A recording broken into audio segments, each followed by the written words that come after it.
Hi, and welcome to my David Wilson Out and About YouTube channel. For today's video, I'm calling it a review with a brew.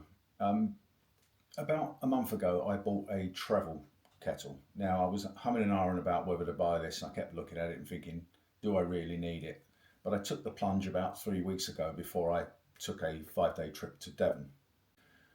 The reason I was humming and ahhing about it is, when am I going to use it? I mean, is it really going to be that useful? Now, in the past, years gone by, I was a gas inspector, a gas compliance inspector, and I used to often have to stay away at hotels. Generally speaking, they were Premier Inns, which are obviously all over the UK, and you do get a travel kettle there, and you know the tea and the coffee and the milk, etc. But I did go to several places where they didn't actually supply the kettle.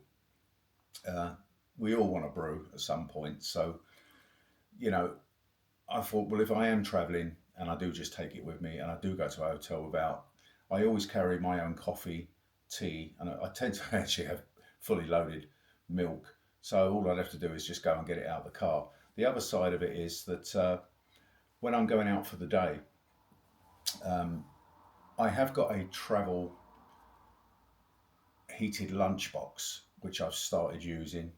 I probably won't use it so much in the summer, but in the winter, I was literally taking curries with me and spaghetti bologneses and sort of reheating them and really thoroughly enjoying it, sort of stopping halfway through the walk or at the end of the walk and just having a meal and a relax. I don't really want that in the summer, but I might want something like a pot noodle and I might want a brew. Okay, I can take a flask, but if I've got this, I can do both. Now, this is the 500 milliliter version, or half a litre. There was some confusion on the site. I will put the link of the site in the description below the video. 500 milliliter version, this is the mains version in the UK, 240 volt. Yeah, you can get a 12 volt car version of this. They list four. It took me a while to work it out, but this is the only 500 milliliter version. Then there's two are different colors, 350 milliliter mains versions, and then there's one car version. In the description, they put down that they hold a maximum of 450 milliliters and you should only boil 350 milliliters. They haven't changed it for the 500 milliliter version, but what I'm actually going to do in today's video, I'm going to test the boil times. I'm going to boil or heat up and boil 350 milliliters, so it will give you an idea of how long that would take if you did have the smaller version of this. And then I'm going to boil up the maximum this can take. Now, what I've done, there's a max line inside. If I take the lid off, I'll put a picture up on the screen. There's a little max line, and in this version, that fills up to 550 milliliters. So what I will be doing is a boil. I obviously know the time, so I'm going to do it in real time. I'm going to boil up 550 milliliters, so you'll know exactly how long that takes from start to finish. But I will do the 350 milliliter boil. What I'll do, I'm going to use my power station as well. Now I've got this Rauwseul power station. It's a 518 watt version. Has a surge of 1000. This is 300 watt. Now what I will say very quickly, I know most people will know this already. You cannot use something like, I know it's a trade name, but you can't use a Jackery 250 to do this. That's a 250 watt. It needs to be over 300 watts. So obviously this has ample power to actually use this. Right, so what I'm going to do, I'm going to start getting on. No, I won't. I'll actually tell you the dimensions first. Right, this is 22 centimeters high and it is 8.5 centimeters wide, and obviously it's circular, so it's quite a chunky unit. It's thermal, so you can actually use it as to keep your drinks hot or cold. It has a little flap on the top, a sealing flap. Now I call that, it won't sort of splash out cap. I wouldn't put that in a bag upside down. It's just a little push thing. So obviously if it's just moving about a bit, that'll keep it sealed. So it's got a rubberized little flap at the top. I'll pull it off, a little vent hole there, and I'll push it back in. Down here, it has a little rubber cover over the connection point, and this is a 3-pin connection point, and that shuts. It doesn't make it waterproof, it makes it sort of splash proof. So yes, it's definitely not waterproof. We have an on-off button there, just a simple press, little blue light comes on, a little blue neon light, and on the bottom we have an anti-skid pad. So we've got a little rubberized pad, and yeah, it's not bad at all. If I put it on wood, yeah, it's pretty good. Base is quite wide, so it's actually quite difficult to tip over. I've knocked it a few times when I've used it. Yeah, just touched it, thought it was going to go over. It's not really moved. So that's all the dimensions. Weight wise, it weighs about half a kilogram. So it's quite weighty. So if you had 500 millilitres of water in this on top, or 550 millilitres, you'll be over a kilogram. So you're not going to be carrying this backpacking, and you wouldn't be anyway, because this is the mains version. You'd have to carry that. As I said, I'm using the power station. The reason being because I will be using this most of the time. Unless I went to a hotel without a kettle, this will be in the back of my van or my car. It'll be travelling with me, so when I go back, I can heat water up, make drinks, and maybe even rehydrate some food. Also, the power bank will allow me to show you what wattage it is running at from start to finish, and also how much power I'm using at my 518. It's easier just to round this off to 500, how much power percentage it takes from it. So, without further ado, let's get the 350 millilitres of water in there, get it switched on, and get the timer running. Okay, lid off. Now, you have to open this flap. It has to be vented. If you just open it and leave it like that, it does sort of go back down and cover the hole. So what I suggest is you take it, twist it to the side. Now you've got your vent hole. I've measured out 350 millilitres. Pour that in. Obviously the max line in this one is much, much higher.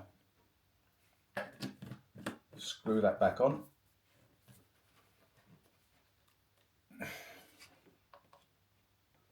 Plug in the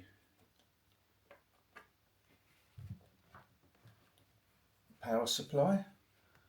Let's just check we're ready to go there. I'll turn it round your way so you can see it. You may be able to see the blue light.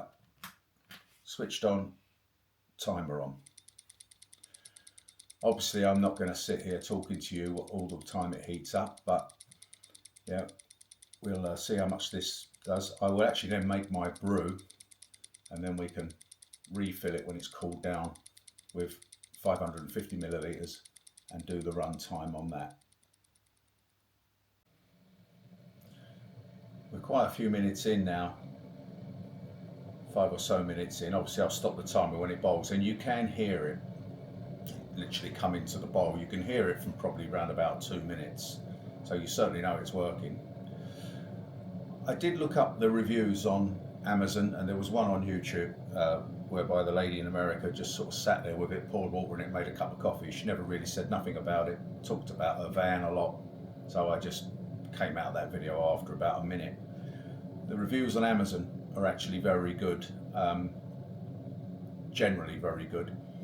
One of them was absolutely stupid. Yeah, it's just coming to the boil now. One of them was absolutely stupid, whereby the person said, "This kettle is noisy." Now, come on people, this is a kettle. It's there to heat and boil water. Now, domestic kettles at home make a noise as they're heating up, so it's just absolute stupidity, so we can ignore that one completely. A noiseless kettle, I'd love it. Yeah, it's really rolling away there now. Did you notice I must have knocked the little flap and it went back? Right, it's just switched off, so let's switch that off. Okay, so put the results up on the screen. That is the 350 millimeter. Now, the manufacturer or the seller states that 350 milliliters in the 300 350 milliliter one, or 450 milliliter, whatever it is, has a boil time between 5 and 7 minutes. And this took 6 minutes, 16 seconds. Remembering that there's more space in this one, so the other one, the littler one, should actually be more efficient, the 300 watt. The 12 volt one runs at 80 watts. Now, they have a run time. They say it takes over 30 minutes to heat 350 milliliters of water. Just, to me, waste of space, to be honest. Right, I'm going to pour me tea. Coffee. Oh, get it right, David. So now I've got my brew with the review. Right, I'm going to have a little sip of this, empty this out, let it cool down, and then we'll go to test 2. Well, I do hope the audio on this is coming out quite well, because I forgot to switch on my DJI mic, so I was halfway through the video. I thought I don't really want to start again, so I've just taken it off and discarded it. Okay, so it was running at 300, between 300 and 300 watts. That's what it was drawing from the power station as that was heating. So I don't think that'd be any different when we heat more water. And that boil took 10% of my 500 watts. Obviously the next test will take more. So here we have 550 milliliter, which will take it up to the max line in my bigger kettle. Screwed it on. Excuse the odd car noise in the background. I've got the windows open. It's quite a warm day. I normally sort of run a fan and leave the windows shut, but I don't know why I'm shutting that. I'm making a meal of this, aren't I? Okay, so we'll switch it on. Start again. We're at 83% on the power station, obviously drawing 0. Let's switch on. Start the process again. Straight up to 300, drawing 300 watts. So I'll carry on having my drink. I'll bring you back in a minute. In case you're wondering what all this is here, these are going to be basically visual aids, and it will explain why I bought the 500 milliliter version rather than the 350. But anyway, we'll leave that to do its thing and bring you back when we're near the boil. They say don't drink tea or coffee when you're recording because you slurp, but I don't care. Right, we're coming to the boil now. We're over 8 minutes. So why the props as such? Well, a few weeks ago when I was down in Devon, I decided to actually record this in the field. So I went for a walk, got back to my car and decided to heat up 550 milliliters of water, have a pot of soba noodles and make myself a nice pot of ground coffee in my French press. These two combined took around about 450 milliliters of water. That takes around about 200, and then, you know, if you've had these before, you drain it off, and that takes about 250 milliliters. So I still had approximately 100 milliliters of water left over. So to me, the 350 version, the 350 milliliter version, is a waste of space. It's just too small. This is 300 milliliters. I know I wouldn't be taking that necessarily away with me, but, and that's quite a big coffee cup, but yeah, it's just switched off. Quickly do that, check the time. So it's a perfect size for me. That took 8 minutes 16 seconds, so that's 550 milliliters of water to a boil, and that's not bad at all. It's used 16% of my 500 watts, so 16% as a percentage of my power from the power station. That's quite, I mean, on a day like this, it's actually overcast today, it's quite warm, but you would probably just you'd get enough solar power back in quite quickly to cover this. But like I said, yes, so I tested it out. It does both of these. So what do I think of it? Where will I use it? Well, I have used it in the field. I've used it twice now. If I was to stay at hotels, I mean, hotels I stay at, generally I know they do have travel kettles there, small kettles. I just take things like that, and I do like to take my own coffee, tea bags, extra milk. I'm just that way inclined. Take a small cooler bag in with a few bits in. But you never know when you're travelling what you're going to get. So you could use it, have it there just in case. I did use it on the walk. I've used it a couple of times on walks.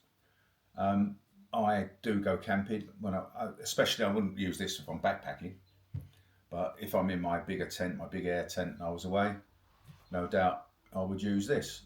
I just plug it in. It's just safe as well. Micro camping, if you have a camper van. The other side of it, what I just said, is even this at say 250 to 300 millilitres, you could get 2 reasonably generous cups of coffee or tea out of this. So if there's 2 of you, that's all you need. So yeah, I'm pleased. I am pleased I bought it. You've got to make up your own mind whether this is of use to you or whether it's worth it. It costs at the moment, or when I bought it, £19.99. The smaller versions, I think it's £14.99. Excuse me. So it's not too expensive. It's completely up to you. I'm impressed with it. This, I have seen this in other names. I mean, basically it's a Chinese generic kettle, isn't it? Travel kettle. And obviously companies get branded themselves. But yeah, I'm pleased I bought it. And it's been used quite a few times, and it will be in the future. Right, so yeah, quite a long video here. One last thing. Is there any cons? There is one, if you want to call it a con. When this is heated up, so it's heated up, 550 millilitres boiled. Now if I say took 250 out of that and just set it back down there, this will reboil once the temperature drops down to 80 degrees C. Is it a con?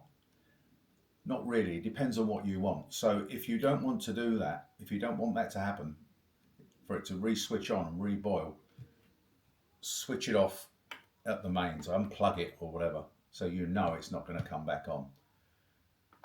It's a con for me because I have done that a couple of times where there's been just a drizzle of water and then all of a sudden I hear it bubbling away because the power station will just reactivate as soon as, once this drops down to 80, it's coming back on. So now I've switched it completely off.